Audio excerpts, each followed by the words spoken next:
memulai kegiatan pada pagi hari ini, kita akan berdoa terlebih dahulu ya. Mbak Eka boleh dibantu dipimpin untuk berdoa. Baik Bu, sebelum kita memulai pelajaran pada pagi hari ini, sebaiknya kita berdoa. Berdoa mulai. Berdoa selesai. Oke, terima kasih Mbak Eka. Ya. Nah, baik. Jadi hari ini ada yang tidak masuk? Semua bisa ya. Nah, hari ini Ibu masuk ke kelas kalian ya. Di kelas 7 ini akan memberikan layanan klasikal kepada anak-anak semua tentang etika bermedia sosial. Namun sebelum kita masuk ke materi, biar kita lebih fokus dan lebih fresh, kita melakukan ice breaking terlebih dahulu ya. Nah, ice breaking-nya itu kita ketika Ibu bilang tepuk pagi, kalian tepuk 1 kali. Ketika Ibu bilang tepuk siang, kalian tepuk 2 kali. Lalu ketika Ibu bilang tepuk sore, kalian bilang 3 kali. Kalian tepuk 3 kali. Kalau Ibu bilang tepuk malam, kalian tidak boleh tepuk. Oke, sudah paham? Sudah. Kita coba ya. Tepuk pagi, tepuk sore, tepuk tepuk siang, tepuk malam. Fokus berarti. Coba sekali lagi ya. Tepuk pagi, tepuk sore, tepuk siang, tepuk sore, tepuk malam. Oke, berarti udah fokus semua ya. Sudah Bu. Oke, udah siap menerima penjelasan dari Ibu. Nah, di sini Ibu menunjukkan ada poster tentang etika bermedia sosial. Nah, jadi di sini anak-anak ada yang main medsos? Ya. Biasanya main apa? Instagram. TikTok, terus Instagram. Biasanya buat apa TikTok, Instagram itu? Cuma buat live Bu. Live. Terus kalau Mbak Yasmin biasanya buat apa? Mencari tutorial. Tutorial. Mbak Dina? Buat hiburan Bu. Buat hiburan. Biasanya apa? Medsosnya apa? Lihat makanan-makanan. TikTok? Iya. Ya. Oke. Nah, jadi media sosial itu adalah platform digital berbasis internet untuk berbagi konten seperti berbagi teks, berbagi foto, berbagi video, dan juga kita untuk berinteraksi dengan orang lain secara real time atau secara langsung tanpa batasan geografis. Jadi kita bisa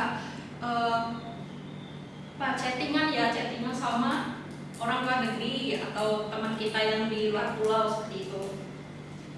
Nah, lalu kemudian pengertian etika media sosial.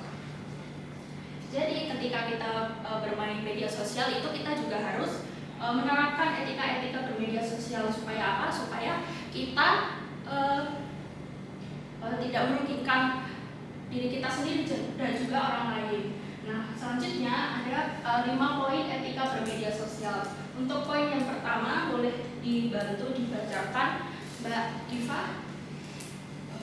Kelihatan? Etika bermedia sosial. 1. Menggunakan bahasa yang baik. Ya, jadi ketika kita menggunakan media sosial ya, kita harus menggunakan bahasa yang baik, menggunakan bahasa yang sopan, dan juga tidak menggunakan kata-kata kasar ataupun mengumpat seperti itu. Jadi ketika kita melihat video atau pengen komentar nih, berikan komentar yang baik. Jadi ketika kita akan mengetikkan sesuatu ya, kita harus berpikir terlebih dahulu. Kira-kira kalau aku komen kayak gini ke orang lain, perasaan mereka gimana ya? Apakah mereka tersinggung? Apakah bagaimana? Apakah marah? Seperti itu. Jadi tanya kepada diri kita sendiri terlebih dahulu.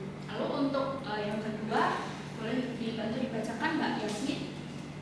Etika bermedia sosial yang poin 2. Hindari penyebaran sara, pornografi, dan aksi kekerasan. Nah, ya, jadi ketika kita melihat misalnya ya ada komen ujaran kebencian tentang suatu agama tertentu nih, itu kan sudah termasuk sara. Nah, kita nggak boleh ikut-ikutan ya, nggak boleh manas-manasin gitu. Jadi ya udah dibiarin aja, atau kalau bisa direport juga itu komennya supaya tidak menimbulkan konflik. Lalu pornografi juga. Pornografi ketika kita melihat nih, oh ada konten yang mengarah ke pornografi nih, itu juga bisa dibantu di report atau dilaporkan. Jadi supaya tidak menyebar lebih luas lagi. Lalu untuk yang aksi kekerasan itu contohnya seperti ketika ada bullying, ada video tentang orang yang lagi dibully, nah kita nggak boleh tuh menyebarkan videonya seperti itu. Lalu untuk yang poin ketiga, boleh dibantu dibaca Mbak Dina? Etika bermedia sosial yang ketiga ada memeriksa kebenaran berita. Memeriksa kebenaran berita. Jadi ketika mendapatkan suatu informasi atau berita, nah kita harus mengecek terlebih dahulu, ya jangan langsung disebar gitu aja, apalagi kalau beritanya belum tentu benar. Jadi harus dicek berulang kali berita itu sudah betul atau belum. Lalu untuk yang keempat dibantu dibaca Mas Jelas.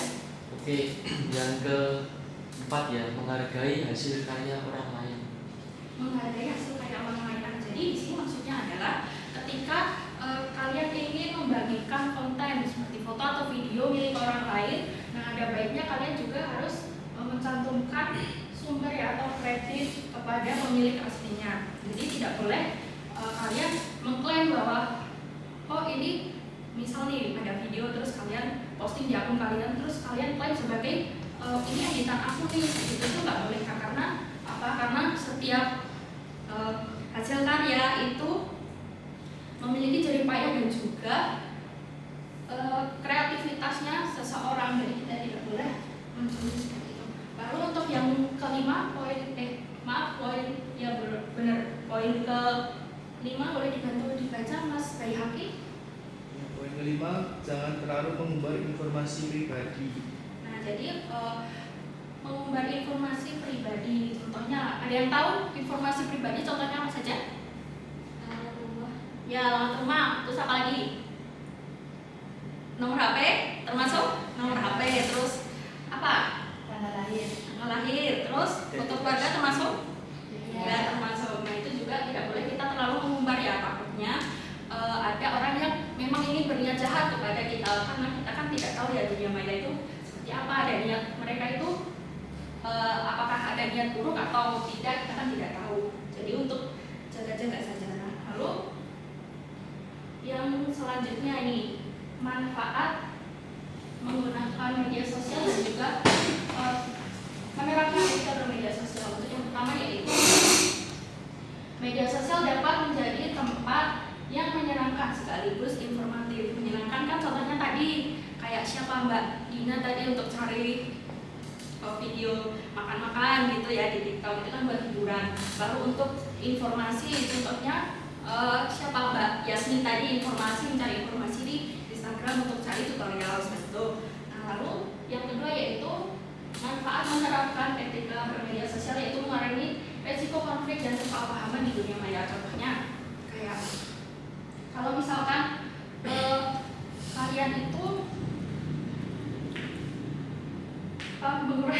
ketika kalian menggunakan bahasa yang baik ya, itu kalian akan mengurangi konflik dengan orang lain, karena kan ini dia berpendapat tapi bahasanya baik nih, nah pasti orang-orang tidak akan menjawab dengan buruk kan, pasti jawabannya dengan baik. Nah, lalu untuk yang ketiga yaitu lebih mudah mendapatkan kepercayaan dari komunitas dari, maksudnya adalah misal kalian punya akun untuk posting berita, tapi kalian tuh selalu cek dulu beritanya itu benar atau enggak. Nah, terus orang-orang yang mampir ke akun kalian tuh pasti percaya, oh kalau akun ini yang posting pasti itu udah benar kok beritanya kayak gitu.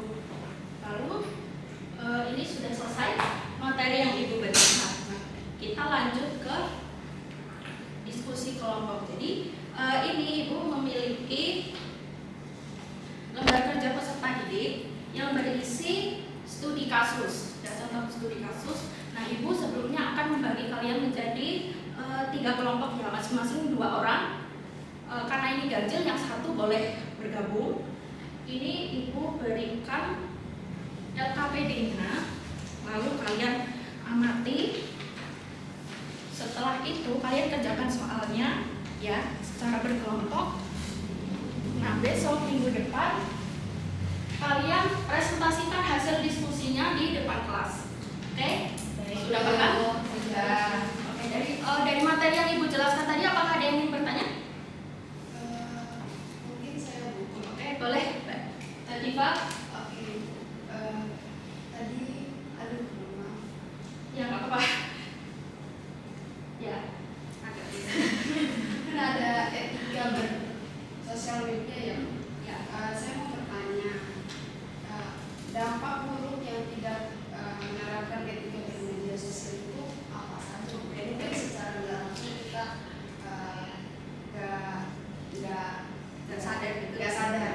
Nah, jadi dampaknya itu yaitu bisa menimbulkan konflik ketika kita suka ribut nih ya di kolom komentar gitu sama orang lain dengan menggunakan bahasa yang jelek, bahasa suka mengumpat kayak gitu, itu kan bisa menimbulkan konflik. Lalu setelah itu juga ada masalah reputasi diri, contohnya kayak yang poin nomor 3 tadi, kita sering memberikan informasi yang belum pasti, belum tahu itu benar atau enggak. Nah, itu kan bisa menimbulkan kesalahpahaman, menimbulkan misinformasi juga. Lalu setelah itu juga merugikan orang lain dengan adanya berita-berita yang belum benar. Nah, orang itu kan jadi ternyata itu nggak benar ya beritanya, itu kan juga merugikan orang lain seperti itu. Nah, anak-anak ada yang mau menyimpulkan?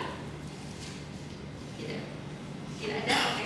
Jadi kita simpulkan bersama-sama ya. Jadi kesimpulannya adalah medsos itu sarana untuk berinteraksi dengan orang lain. Jadi ketika kita menggunakan media sosial, kita harus menerapkan etika-etika bermedia sosial seperti poin 1 sampai nomor 5 supaya tidak merugikan diri kita sendiri dan juga orang lain seperti itu. Nah, karena ini waktunya sudah mepet ya, Ibu cukupkan di sini. Semoga informasi yang Ibu berikan tadi bermanfaat untuk anak-anak semuanya. Lalu Ibu juga berterima kasih kepada siswa-siswa yang sudah aktif menjawab tadi dan juga bertanya kepada Ibu. Ibu sangat berterima kasih. Dan jangan lupa nanti dikerjakan LKPD-nya. Besok kita untuk pertemuan berikutnya kita presentasikan hasilnya. Oke? Oke, baik. Baik, Ibu cukupkan di sini. Untuk mengakhiri kita berdoa